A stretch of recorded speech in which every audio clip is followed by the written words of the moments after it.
The Criminalization of Homelessness and How We Fight Back is a three-part educational series that focuses on the Housing First model as a solution to homelessness and discusses the many threats that the model faces, including that of the Cicero Institute. This is session 1, Solving Homelessness with Housing First. The full educational series can be viewed here. Session 2 is called The Criminalization of Homelessness, and session 3 is called Compelling Housing First Narratives. We highly recommend viewing every learning session in the series for the most comprehensive understanding of the topics that we will be discussing. So this learning session has 2 expert speakers, with the first being Lori Phillips Steele. Lori is the director of the Indiana program with the Corporation for Supportive Housing. The second speaker in this learning session will be Jennifer Layton. Jennifer is the president and CEO of LTHC.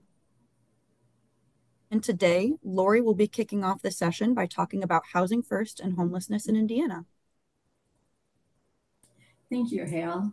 Well, I want to start off by talking about homelessness and just making sure that first and foremost that people understand that homelessness is a housing crisis and having a home ends people's homelessness. We know from studies that all people experiencing homelessness can achieve stability and thrive when they have housing they can afford.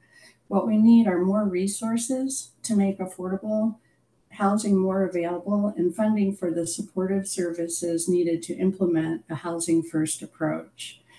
Whether it's a shorter term approach such as rapid rehousing, where individuals need shorter term rental assistance and shorter term case management supports, or a more intensive approach such as supportive housing, both require resources to meet people where they are and tailor the housing and services to them. Next slide. Across the country in late January, communities do what's called a point-in-time count that identifies the number of people experiencing homelessness on a given night. In 2023, 6,821 individuals in Indiana were identified as experiencing homelessness.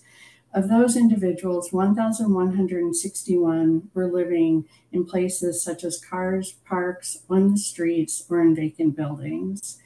4,168 people were identified in households without children, and 1,810 people were identified in households with at least one adult and one child. Next slide.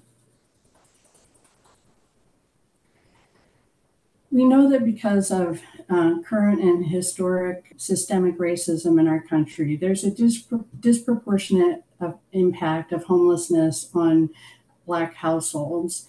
In Indianapolis, 52% of the individuals experiencing homelessness were Black, while only 28% of the population is Black. In the balance of state, 25% of the individuals experiencing homelessness were Black, while only 12.4% of the population is Black. And the balance of state is all the counties outside of Marion County. These are staggering statistics and point to the need for more equitable approaches, both in preventing homelessness as well as ending it for Black households in our state. Next.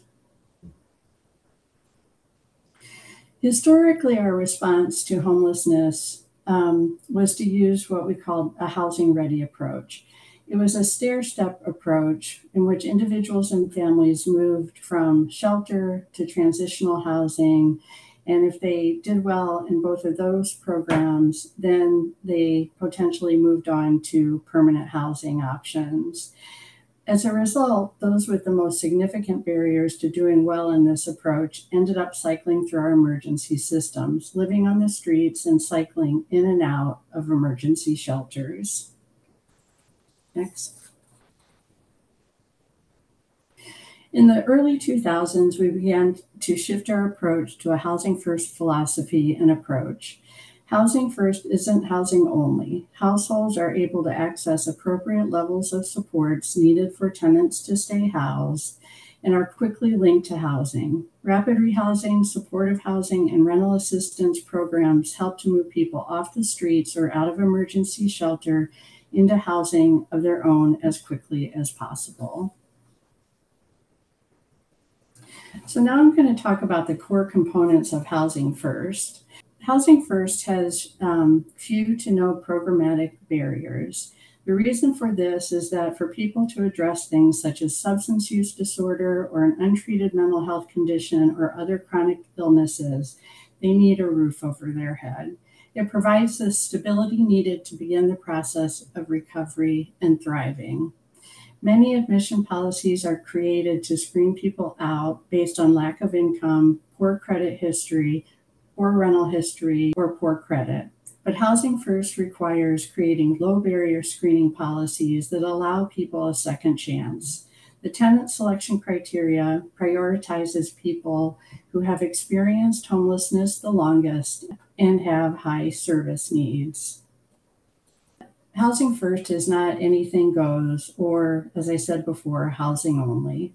Tenants have a regular lease just like you or I would. The property manager and service provider partner and work together to educate tenants about their rights and responsibilities and what types of behaviors may put their tenancy at risk or lead to a lease violation. If there is a lease violation, the tenant is offered services to help mitigate that from happening again in the future. Supportive services are voluntary for the tenant and not a condition of tenancy. Studies have shown that more people engage in voluntary services when they are in a person-centered and individualized services program than when they are mandated services. Staff in supportive housing are required to actively engage all tenants, whether or not the tenant is involved or enrolled in services. Hiring peers can be an excellent source for engaging tenants along with best practices such as motivational interviewing, understanding the stages of change, and providing services through a trauma-informed lens. So practices and policies are developed in the Housing First model that help prevent evictions and help to support individuals' housing retention. Property management and supportive services have distinct roles, but they can work together with the tenant to help minimize the potential for lease violations by creating these plans. This happens with the tenant at the center of making those decisions and helping to come up with a plan. Harm reduction is an entire training in and of itself, but the main goal is to support people where they are in their journey. Evidence shows that those who participate in high-risk behaviors do better when they choose a recovery path of their own and receive education on how to reduce harm to themselves or others. And even though someone may not be contemplating abstinence, the service provider continues to engage them, building a trusting relationship. People often reduce or stop high-risk behaviors such as alcohol and drinking to intoxication or reduce use of stimulants or opiates when they receive housing and don't have the stressor of living on the streets or cycling through our emergency systems. I'm going to talk a little bit about supportive housing. Housing First is a component of supportive housing. So supportive housing is a combination of affordable housing with support services for individuals with the highest barriers to accessing and maintaining their housing. Property management and supportive services work together, as I mentioned previously, to help households maintain their housing. It uses a Housing First approach. It's evidence-based. And it supports community integration and thriving. So individuals are encouraged and supported in becoming involved in community activities, in local neighborhood associations, getting involved in faith-based organizations, and the goal is thriving. Supportive housing comes in a variety of models. It can be scattered site, so individual units identified throughout the community, or integrated, where a portion of the units are set aside for supportive housing and the other units may be affordable or also could be market rate.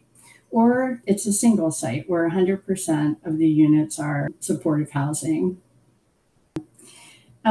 So there's so much research now about housing first and supportive housing, and the fact that it's an effective and cost effective strategy to reduce homelessness. An analysis based on a review of 20 evaluations on Housing First found that every dollar invested in Housing First saves taxpayers $1.44. In Denver, Colorado, the city and the county of Denver launched the Denver Supportive Housing Social Impact Bond Initiative, designed to serve a chronically homeless population that had frequent arrests and jail days. After 2 years, participants in the program had 6 fewer emergency department visits and more office based visits, and also access and using prescription medications. In Pima County, Arizona, the study found that costs of implementing supportive housing were offset by the reductions in justice and health systems. Among those enrolled in the initiative for 12 or more months, criminal justice related services declined by more than 50%, and healthcare costs declined by 45%. In Mecklenburg County, Charlotte, North Carolina, also started a Housing First permanent supportive housing program, and found that 80% of the participants in the Housing First supportive housing stayed housed for at least a year and reduced their use of shelter by 93%. In Indianapolis, the Indianapolis Housing to Recovery Fund, which funds the services and supportive housing with the Housing First approach, has seen high rates of housing stability, on average nearly 90% retention across multiple programs and multiple years. And we're also seeing similar data as some of the other programs that I mentioned, with increased use of primary care, reductions in time in jail, and some of the other components that where we want to see reduced use of emergency services. Statewide supportive housing developed through the annual Supportive Housing Institute has an average 94% housing stability rate.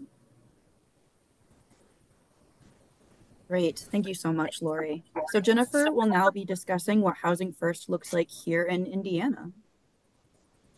Hi, friends. Thank you so much, Lori. So I've been around since before Housing First was actually a philosophy that has been embedded into our work.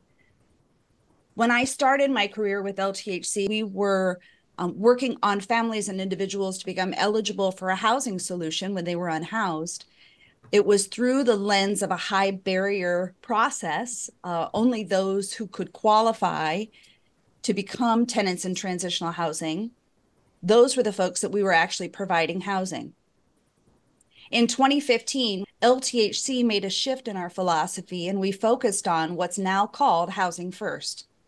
And that's really allowed us to prioritize people that are not only experiencing homelessness, but people that really have the highest barriers. These are folks that can really never probably be housed within their community without supportive housing first. So for LTHC, when it comes to Housing First, it's our philosophy over all programs to be about getting people into housing. There is a way to end homelessness for all human beings, and that's with a housing resource. And it starts with the philosophy of Housing First. This is low barrier. People don't have to be fixed before they can secure housing. Any human being is housing ready. Every human being. So LTHC, we have 3 different supportive housing projects that provide housing to single individuals. There are different rental subsidies that are involved in in all 3 of these projects in front of you. So 8th Street Commons has 24 units of permanent supportive housing. It's a former nursing home facility that we rehabbed in 2015 into becoming this 24-unit, mostly SROs, single room occupancy units of housing. The Lincoln Center was really opened in 2011 to provide supportive housing for, again, another 24 units for people who are not only experiencing homelessness, but also have barriers to their housing stability. So folks need to qualify for not only a permanent supportive housing unit, they have to be eligible to qualify for permanent supportive housing They must have a disabling condition, have a long history of homelessness, and other barriers to their housing success. But then they also need to qualify for a project choice housing voucher through our local housing authority.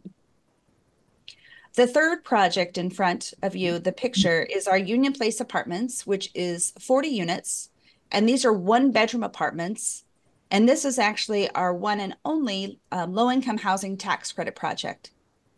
So for these 40 units, the rental subsidy is continuum of care rental assistance that provides the rent and housing solutions for 40 of our most vulnerable tenants. Really, there's only two things that can disqualify someone, and that is if they've manufactured methamphetamine in a federally qualified housing program, and if they're on the sex offender registry. Those are the two biggest criteria. Next slide, please, Hale. We also have a population of families that also need permanent supportive housing. And for our families, homelessness looks a little bit different, but this is really for families that have multiple evictions. Housing for a family is much, much more expensive, depending on the size of the unit. And so here at LTHC, we have 11 units of permanent supportive housing for families that have really secured the chronically homeless status, where they've been homeless for at least 12 months, or they've qualified for up to 12 months over 3 years for specific homeless status. So they have to have certain qualifications. But this family campus program of 11 units of supportive housing is also a project-based voucher partnership with our local housing authority. There's several partners throughout Indiana that also provide permanent supportive housing. And so we wanted to just sort of show a picture of what this looks like across the state. And so here is one of the projects, and that's up in Portage, and it's Prominence Commons in Portage, Indiana. Currently, this is a 50-unit scattered site integrated permanent supportive housing project, and they have 2 additional supportive housing projects in the works.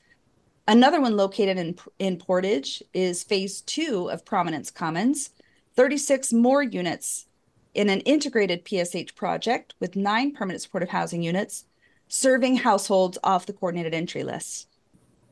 They also have another PSH project, but that's going to be opening up in LaPorte, and that's 16 additional units.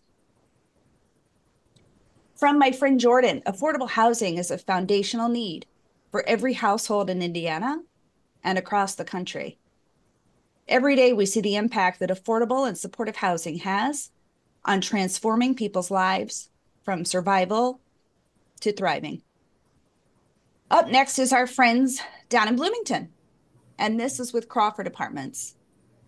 So Crawford Apartments is located in Bloomington and provides 24 apartments for people experiencing chronic homelessness.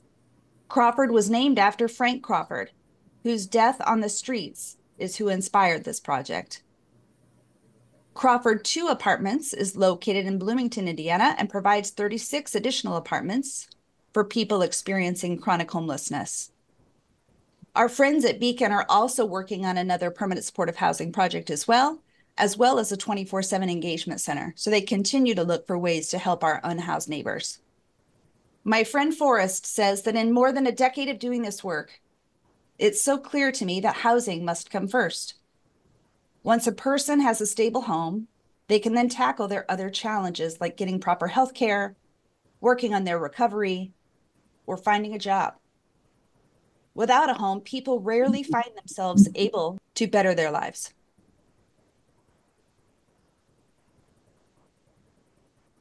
So I was asked if I had anyone, if I knew of anybody that would be interested in sharing their experience. And I actually have someone with lived experience that not only serves on my board of directors, but she is an integral part of our decision-making process here at LTHC. Thank you, Jennifer. That's a great setup for Dawn.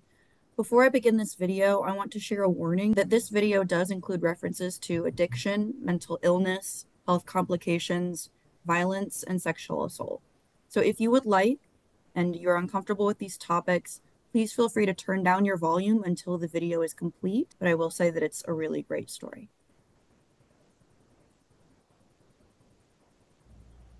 Hi, my name is Dawn Baldwin. I had a psychotic break that led to almost 10 years of homelessness. I, at the time, didn't even realize that I was homeless. I started out couch surfing. I had so many friends from high school and college that what I would do is stay with one until I felt like I was a burden and then move on to a different friend. Well, eventually I ran out of places to stay. I learned of Lafayette Transitional Housing. I started hanging out at LTHC during the day and eating 3 meals a day. I would sleep at the Lafayette Urban Ministry Emergency Night Shelter. I would often go back to staying with friends just because of the fact that it was easier and more comfortable to stay in an environment that I was comfortable in instead of the homeless scene. Little did I know that was one of my biggest mistakes, is not utilizing all of the services. However, I was my biggest mistake. I was living in a haze, schizophrenic and self-medicating with insane amounts of vodka. I was drinking so much vodka that I had to drink to survive. I would wake up in the middle of the night shaking so bad that I would have to take a drink and I couldn't even get the bottle to my mouth. I thought what was working was the vodka and the medication. Taking some of my medication was helping lessen my auditory and visual hallucinations. I hated life and myself. I made terrible choices and put myself in compromising situations. I was actually raped one night because I chose to sleep in a baseball dugout instead of utilizing Lafayette Transitional Services. Also, I had a terrible seizure that left me in a coma for over 2 months that prevented me from utilizing services. I was rehabilitated in a nursing home and then was able to go back into Lafayette Transitional Housing Services, where I started working their programs better.